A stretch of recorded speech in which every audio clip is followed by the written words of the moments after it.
The Lion, the Witch and the Wardrobe, Chapter 9, In the Witch's House. And now, of course, you want to know what had happened to Edmund.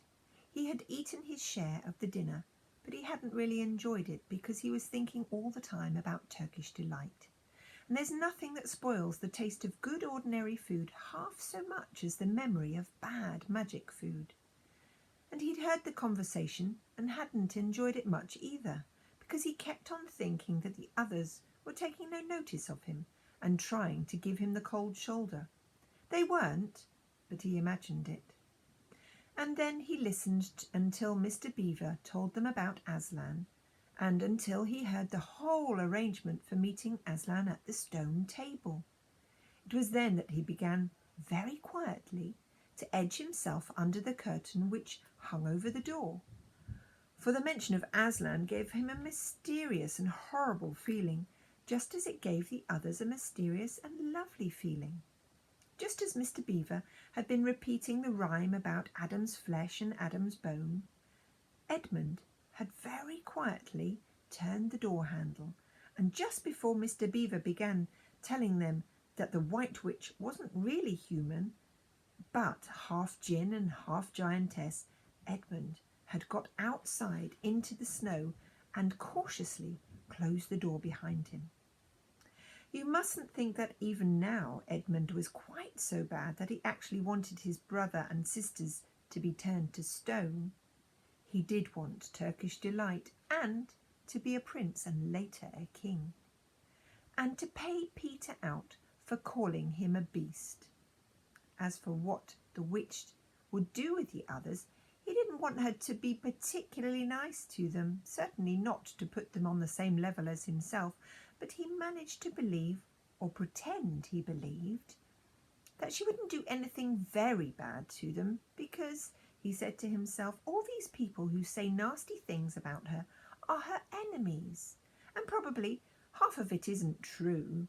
She was jolly nice to me anyway, much nicer than they are. I expect she is the rightful queen really, anyway. She'll be better than that awful Aslan. At least, that was the excuse he made in his own mind for what he was doing. It wasn't a very good excuse, however, for deep down inside, he really knew that the White Witch was bad and cruel.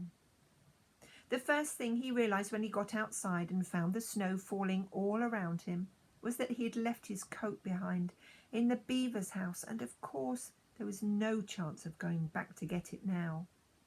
The next thing he realised was that the daylight was almost gone, for it had been nearly 3 o'clock when they had sat down to dinner, and the winter days are short. He hadn't reckoned on this, but he had to make the best of it, so he turned up his collar, shuffled along the top of the dam, luckily it wasn't so slippery since the snow had fallen, to the far side of the river. It was pretty bad when he reached the far side. It was growing darker every minute, and what with that and the snowflakes swirling all around him, he could hardly see 3 feet ahead. And then, too, there was no road. He kept slipping into deep drifts of snow and skidding on frozen puddles and tripping over fallen tree trunks and sliding down steep banks and barking his shins against rocks till he was wet and cold and bruised all over. The silence and the loneliness were dreadful. In fact, I think he might have given up the whole plan and gone back and owned up and made friends with the others if he hadn't happened to say to himself, when I'm king of Narnia, the first thing I shall do will be making some decent roads. And of course, that set him off to thinking about being king and all the other things he would do, and this cheered him up a good deal. He had just settled in his mind what sort of palace he would have and how many cars and all about the private cinema and where the principal railways would run and what laws he would make against beavers and dams, and was putting the finishing touches to some schemes for keeping Peter in his place, when the weather changed. First the snow stopped, and then a wind sprang up and it became freezing cold. Finally the clouds rolled away and the moon came out. It was a full moon, and shining on all the snow made everything almost as bright as day. Only the shadows were more confusing.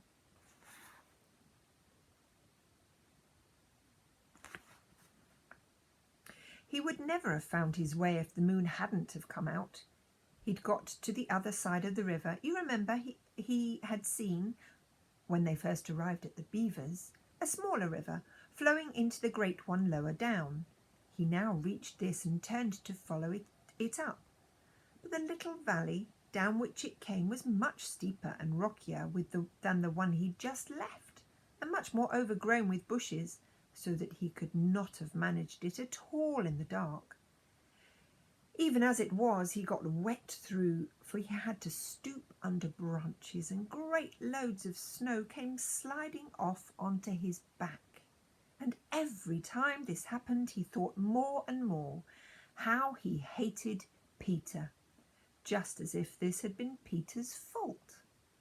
But at last he came to a part where it was more level and the valley opened out, and there, on the other side of the river, quite close to him, in the middle of the little plain between two hills, he saw what must be the White Witch's house.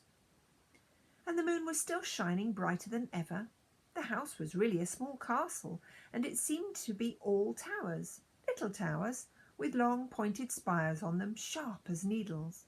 They looked like huge dunce hats, or sorcerers' caps, and they shone in the moonlight, and their long shadows looked strange on the snow. Edmund began to feel afraid of the house, but it was too late to think of turning back now. He crossed the river and on the ice and walked up to the house. There was nothing stirring, not the slightest sound anywhere. Even his own feet made no noise on the deeply newly fallen snow. He walked on, past corner after corner of the house, and past turret after turret to find the door. He had to go right round to the other side before he found it. It was a huge arch, but the great iron gates stood wide open.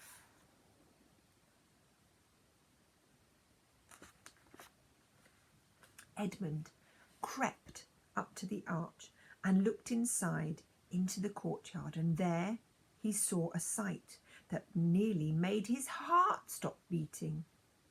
Just inside the gate, with the moonlight shining on it, stood an enormous lion, crouched as if it was ready to spring. And Edmund stood in the shadow of the arch, afraid to go on and afraid to go back, with his knees knocking together. He stood there so long that his teeth would have been chattering with cold, even if they hadn't been chattering with fear. How long this lasted, I don't know, but it seemed to Edmund to last for hours.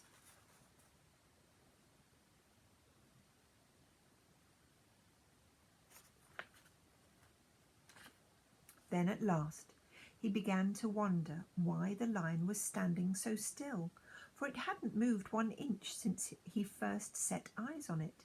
Edmund now ventured a little nearer, still keeping in the shadow of the arch as much as he could. Now he saw from the way the lion was standing that it couldn't have been looking at him at all. But suppose it turns his head, thought Edmund.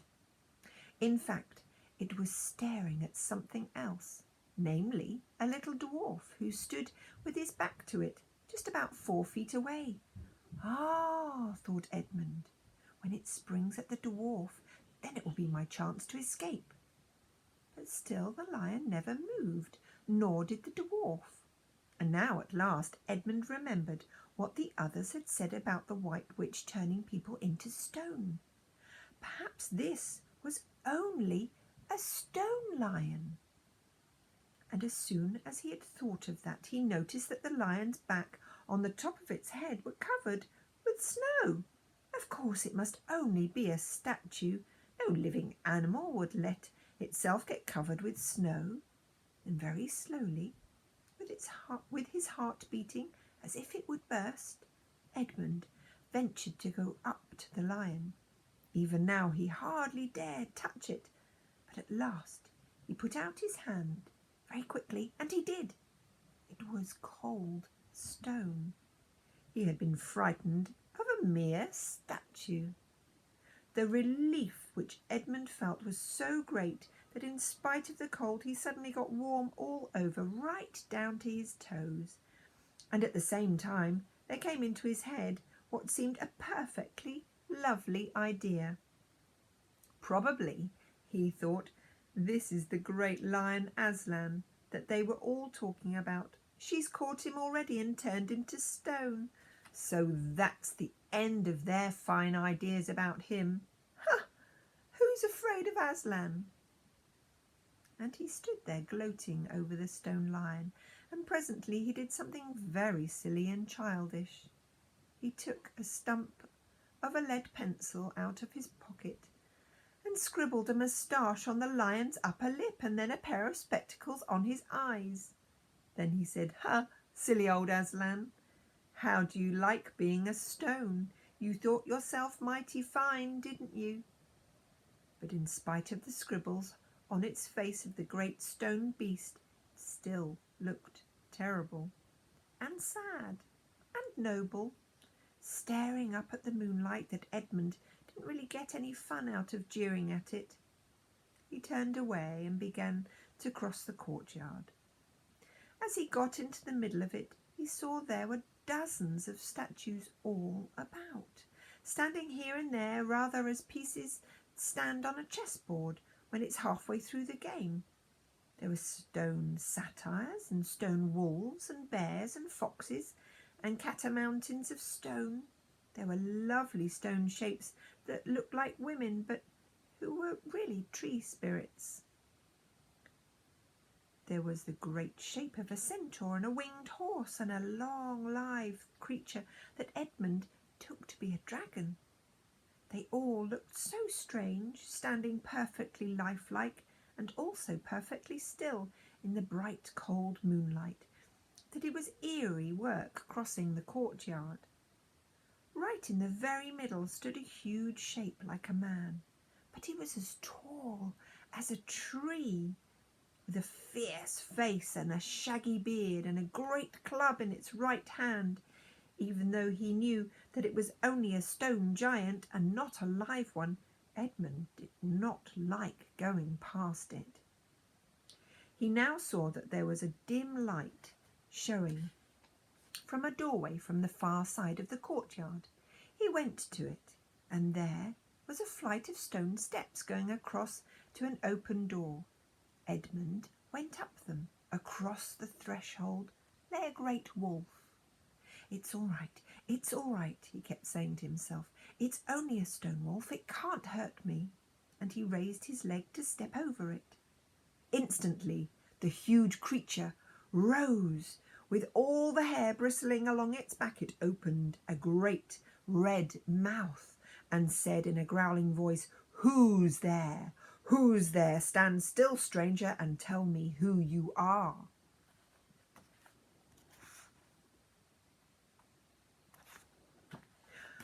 "If you please, sir," said Edmund, trembling so that he could hardly speak. "My name is Edmund, and I'm the son of Adam that Her Majesty met in the wood the other day, and I've come to bring her the news that my brother and sisters are in Narnia, quite close in the beaver's house. She wanted to see them." "I will tell Her Majesty," said the wolf. "Meanwhile, stand here on the threshold as you value your life." Then it vanished into the house. Edmund stood and waited, his fingers aching with cold and his heart pounding in his chest.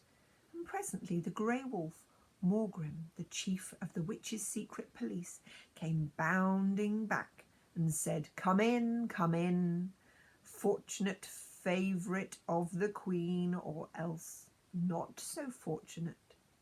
And Edmund went in, taking great care not to tread on the wolf's paws. He found himself in a long gloomy hallway with many pillars, full, as the courtyard had been, of statues. The one nearest the door was the little fawn with a very sad expression on his face, and Edmund couldn't help wondering if this might be Lucy's friend. The only light came from a single lamp, and close beside this sat the White Witch. "I come, your Majesty," said Edmund, rushing eagerly forward. "How dare you come alone?"